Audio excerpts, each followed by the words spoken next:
Happy Monday. May the 4th be with you all. My name is Janelle Villiers, and if this is your first time with me on the Janelle Villiers podcast, welcome. I am all about helping people write books, create income streams, multiple income streams from the book that they've written. And so I give a lot of tips on that. I also love to interview authors, and you guys have probably seen some of the clips that I've had of my recent guest. Shout out to Maisha, she was amazing.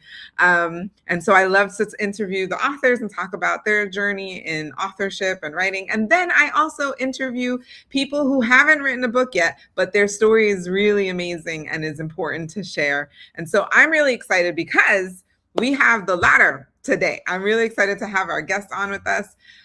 We are going to be covering a topic that I think is going to be very interesting for some people to hear about, right? The surprising way humor makes you a more trusted thought leader. Yes. Very interested, very interested. I'm sure all of you are wondering, yeah, how does that work? Because that's typically the opposite of what most people think, right? So I'm really excited.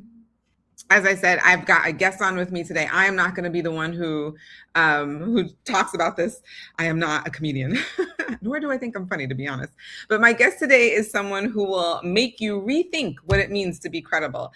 Dr. Sarah Carothers, known as the Laugh Doctor, is a motivational speaker, a holistic coach, a comedian, the founder of Craven Comedy, where she basically blends humor, faith, and fitness to help people show up more fully.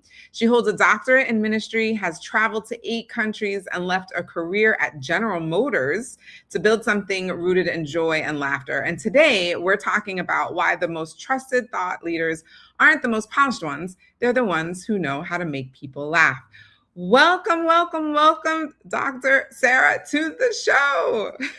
Hey, everybody. Wait a minute. I can't see you. Let me put my glasses on. Oh, much better. How's everybody doing today? Yes. AKA Sarah. Yes. So I'm going to put all of your social media and how people can find you as we wrap up. But yes, that's the AKA Sarah. So there are several people who are on. Please, everyone, say hello to Dr. Sarah Carothers or Sarah. Please say hello. And if you have any questions as we go on, please ask your questions, put them in the comments, and we will share them with her so that way she can answer in real time.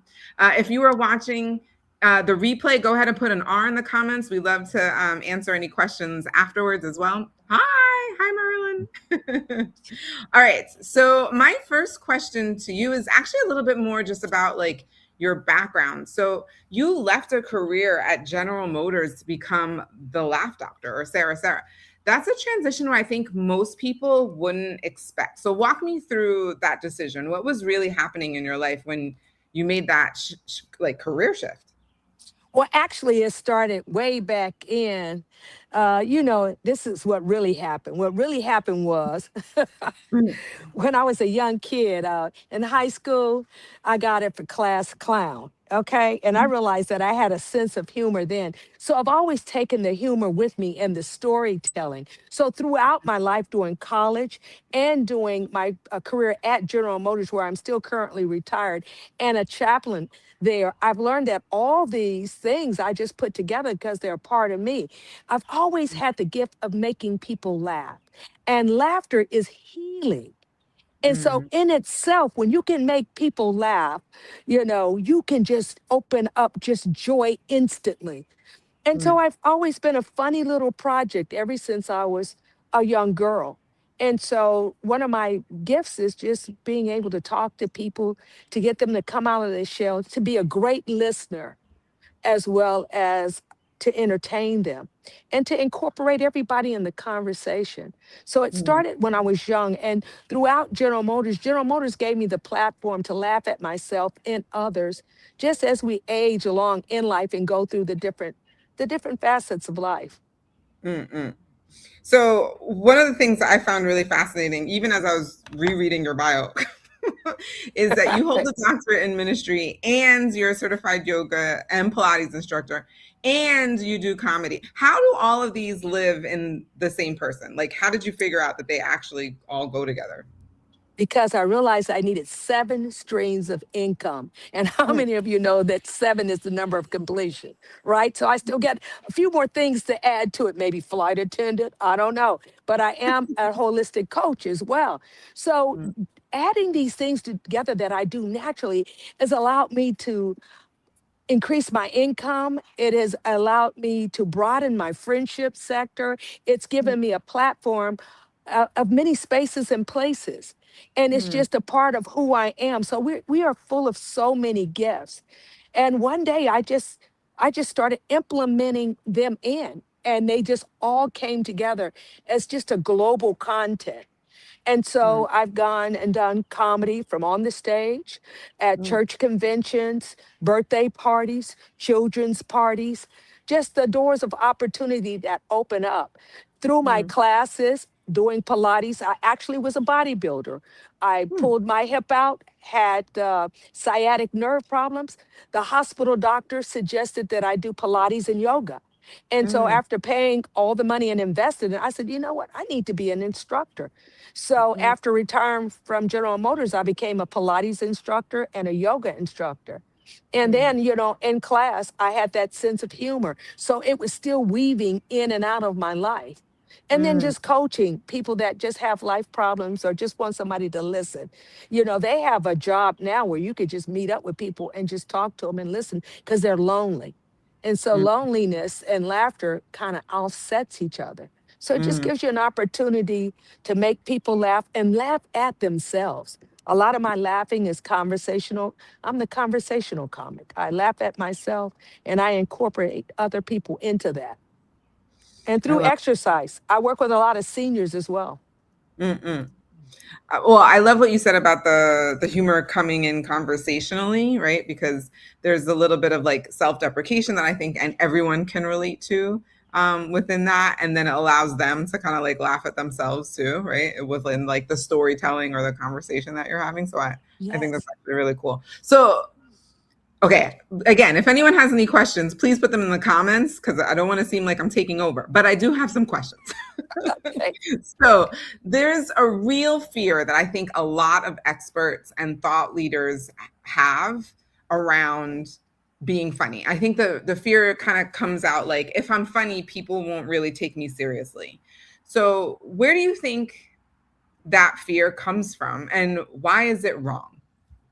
Or for me, the fear comes from, that's my nerves, it's your nerves. That lets you know that you're alive. Some people say fear is false evidence appearing real. But, Mm, all of that gyrating the nerves that you get up, you got to come on and crack a joke, or say something familiar and funny, just to mm, break the ice. So mm, being comical is a lot like breaking the ice, having icebreakers in mm. certain situations. I can What see they that. Yeah, say is, go ahead.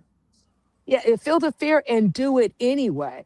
And a Mm-mm, lot of times people don't even laugh, but I'm laughing inside. So that's calming me down and I could just get on a roll. Sometimes the people look like they're not laughing because you don't hear the sound. mm, But if you look in their facial expressions, and then some people just respond to you differently.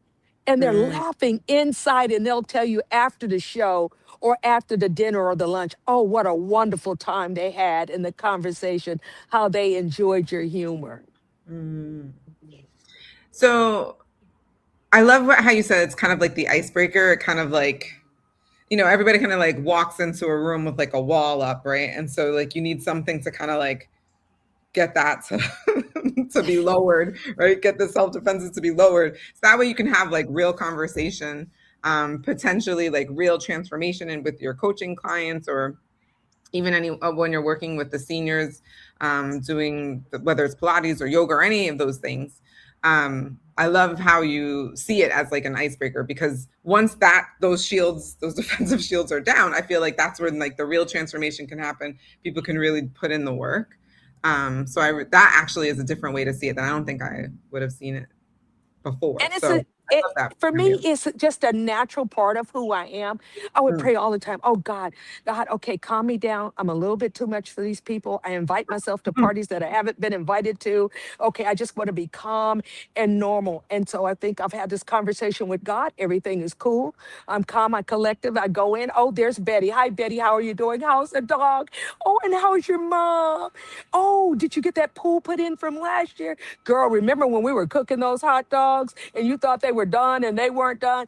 Just my memory to remember the conversations that I've had with people makes them feel so good. They know that I was listening. And so, in mm, order to be an extension of comedy, you have to listen, mm. so you'll know those hecklers when you see them. And you could just get right on in there, make the whole audience laugh off of that one piece of laughter that they were grabbing at you on. Right, right, right, So you right. got to be on it. Well, okay, so here's another question that I thought of, which is what's the difference between humor that builds trust and humor that damages, right? You just talk about like a heckler, for example. So how do you know when you've crossed the line?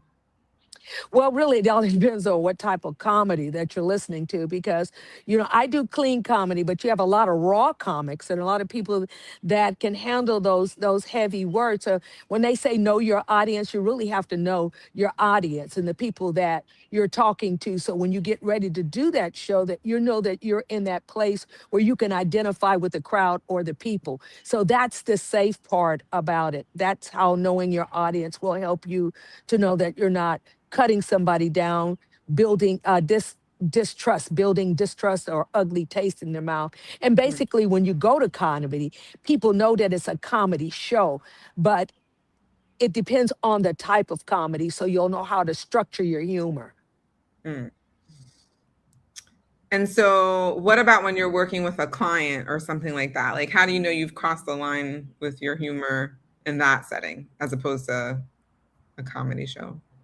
Well, when I'm with a client in my coaching or in my exercise, it's not about the comedy at that point in time. It's about building the trust and letting them know that they can make modifications in the exercising that we're doing. And that this is not about me. This is about you. Everybody's body is different. Everybody thinks different. You send 5 people to the store for a blue shirt, they're going to all come back with a blue shirt, but every shirt, I guarantee you, is going to be a different color. So when Mm, I'm in that atmosphere of working out, it's about building trust and teaching. When I'm mm, in that comedy sector for just comedy, it's comedy. When I'm in leadership, there's the ebbs and flows. It's time for a break. You see somebody going to sleep, you need a funny line or you need a story to wake them up. mm. Or it's time for a break, potty Oh, break. or that. All right. So I Break. love how you described like people think differently, right? And so you use the humor to kind of, again, break people's defenses down, break down some walls. Sometimes it's for a break, but sometimes it's to allow them to relax a little bit so they can move on to the next. Again, whether it's a transformation, that kind of coaching, or whether it's like you're actually working with people in the Pilates or the yoga, it just allows for a moment. um, Yeah. that way they can move forward. But in terms of like the everybody thinks differently, I want to go back to that because I actually found it really interesting when I got your journal. So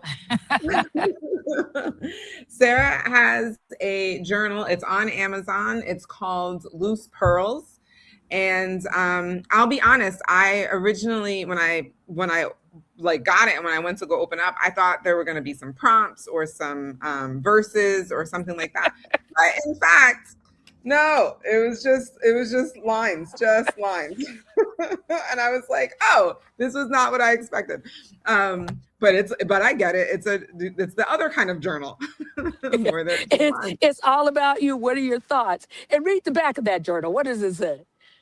Well, the back also well, there is a verse back there. We're talking about how God doesn't want you to throw your pearls to the swine and all of that, and that you think that mental thoughts are like pearls. But I'm curious around your thought process around this because most journals that are on Amazon try to like differentiate themselves by giving people more, maybe more prompts, more structure, more guidance, more verses, maybe. But you went the opposite direction. Yes. So, what were you really offering when you made that choice? Less is more. Less Mhm, is more. That journal is to put all your private thoughts in that journal, whether they're funny, whether they're serious, whether it's a goal, whether it's a project. That journal is your golden map, your blueprint. That's yours to put whatever you want in it, whatever your thoughts are. It could be a list of things to do, but those mm, pages are blank for you to write the story, for you to laugh at yourself.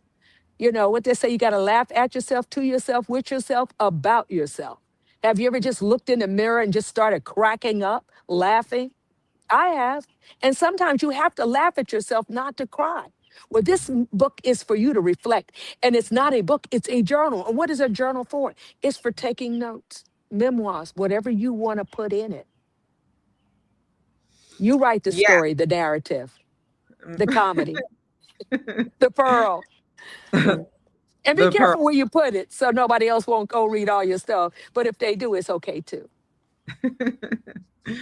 All right. So, as we, again, there are lots of people watching. So if you have any questions for Sarah, please go ahead and put them in the comments because this might be your final moment to get your answer in real time.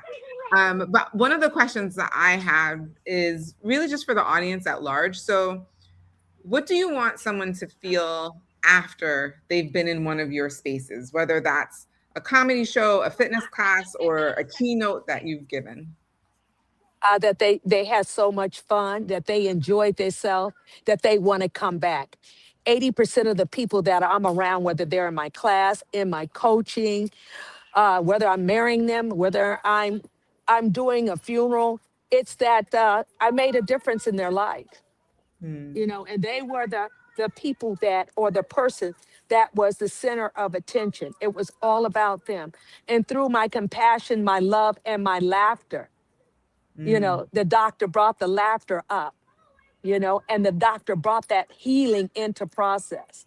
It's a Hmm. it's a gift to make people joyous, you know. And a Hmm. lot of people say you're responsible for your own joy, but sometimes you need somebody to nudge you. You need somebody to push you, you Hmm. know, to Hmm. make you smile. And then my corny humor, I am so corny till I'm funny. But you come and see my props that I have for people with Alzheimer's, dementia, singing old songs, new songs, church songs, birthday songs. I mean, I'm a joke just looking at me, and the props that I use. So, and if you were to give me a theme base, I would follow that theme. So that's what it is. I'm here to help you heal. I'm here to I be love that person that you need, to help bring them along the way. I love that. I love that. to bring them along the way. I know we're running out of time, but if anyone wants to get in touch with Sarah, she is available on many different platforms. You can find her on Instagram at Sarah underscore global. The first Sarah has an H, the second Sarah does not. You Okay. can find her on Facebook, The Sarah Show. You can find her on YouTube at Craven Comedy. And she also has a website, the cravencomedy.org. She is a real person, folks. If you reach out to her, she will respond. So please reach out if you want to ask her more questions about how she uses her comedy and how you might be able to do the same. I Well, guarantee I'll make you laugh. So let me keep you laughing. Okay, that's Harry Potter. That's my yes, cue to let you that's know that's Sarah with an H, Sarah without H. What's the difference? Hey, call me, book me, we'll talk. Let's yes. laugh. I do All right. laugh parties too, laugh parties. That's awesome. All right. Well, thank you so much, Sarah, for being with us. Oh, We thank you. will have to do a part two. Have an amazing rest of your day. Thank you so much. Bye, everybody. Deuces. All right, everyone. Well, that concludes today's show. I will be here next week, same time, same place, talking about another amazing topic. Bye, everyone.